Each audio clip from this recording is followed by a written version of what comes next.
So now we're on Phase 3 of the MCU, and while Phase 2 did start off rocky, we did see some character involvement amongst our familiar characters, as well as being introduced to newer characters, newer worlds, other than ours. Though the humour did start to feel like overkill, that problem would continue in Phase 3. Thankfully, it didn't stop this phase from having its good points, because there are still some good films in this phase that lead to an epic conclusion that the series has been building up since Iron Man first hit the cinemas in 2008. And despite some pretty cringeworthy entries, there was still some great moments that were strong enough to delay my craving for rat poison. So let's waste no time as we begin Phase 3 of the MCU series, starting off with Captain America: Civil War. Released in May 2016, the story picks up after the events of Phase 2, where Captain America, Falcon, Black Widow and Wanda, once again played by the usual actors you're familiar with, are tracking down Crossbones, once again played by Frank Grillo, who managed to survive an aircraft crashing into a building and crushing him. Makes sense to me. After finally apprehending Crossbones, he reminds dear old Cap how sad he is about his friend Bucky, right before going Palestinian alarm clock on their asses.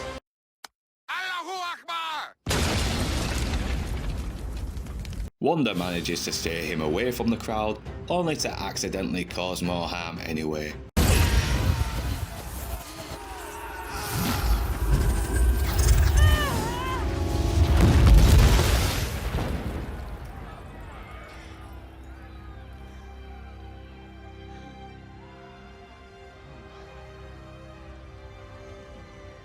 The consequences of Wanda's actions convinces the government to push forward a law that restricts our superheroes from doing what they need to do unless they get official permission.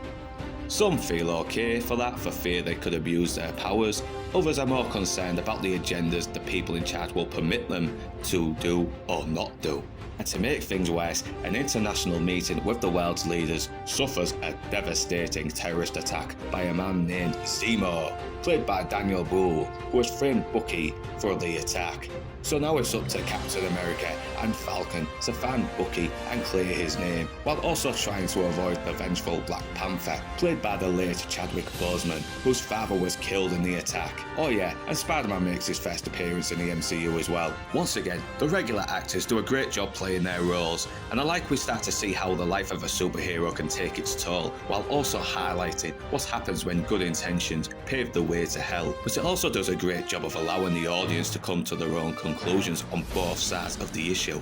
Should the government step in if someone overpowered is at risk of abusing their powers? Or what if the government had their own agenda and ordered people with those powers to harm innocent people for their own personal gain? Great support also comes from Chadwick Boseman as the Black Panther and Tom Holland as Peter Parker / Spider-Man. Boseman rocks as Black Panther. He's tough, imposing, but also smart and articulate, and after discovering the truth, his redemption does feel genuine. Vengeance has consumed you. It's consuming them.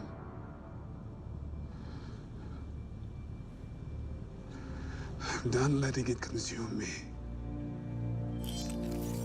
Tom Holland displays both charm and goofball innocence as Peter Parker and Spider-Man. The moment he shows up, he encapsulates everything about the character, the naivety, the youthful enthusiasm, and the geeky awkwardness that makes this character funny. You have a metal arm? That is awesome, dude! I also like the fact him and Ant-Man kind of end up fanboying around the opposing Avengers. They're nice moments that humanise the characters while also visually establishing how everyday people react to a world where superheroes are a real everyday thing. Anthony Mackie improves as Falcon, who even grows as a likeable side character. And we also get to see more development between Wanda and Vision, played by Elizabeth Olsen and Paul Bettany, with Wanda trying to come to terms with her guilt and Vision learning to become more human. There's some great action, some great one-liners, even though they overdo it a bit. Fucking giant, man.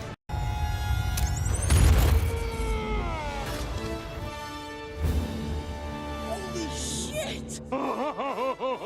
And the twist at the end is genuinely tragic. But it's Steve Rogers throwing down the shield that brings real emotional weight, as we see the shield, everything that's supposed to encapsulate everything good, honest and virtuous about what Captain America is supposed to mean.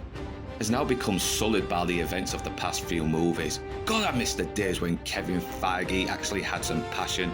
It also shows how much the past events have changed both Rogers and Stark, with Rogers' more black and white view on the world being blurred more into the grey, or how Tony Stark still fumbles trying to make amends for his past mistakes. But sadly, it lacks the consistency of the Winter Soldier, as the plot with Zemo's revenge does make the film more convoluted, and I get what they're trying to do. Like, what would happen if a man losing his family was one of the consequences of a superhero showdown?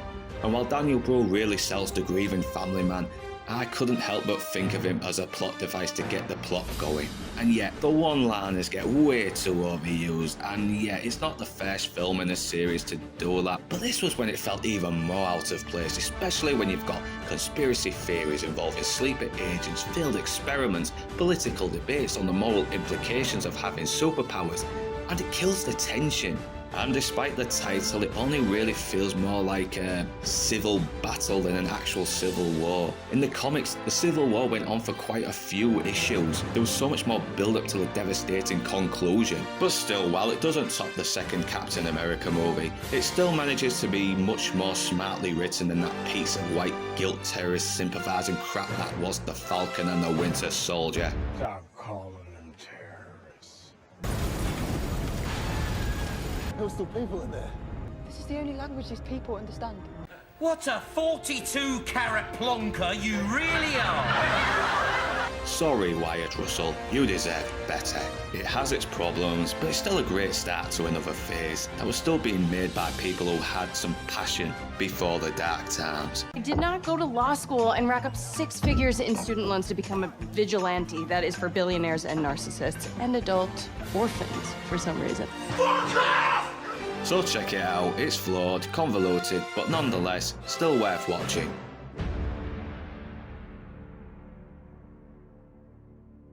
So that was Captain America: Civil War. Next up, Doctor Strange.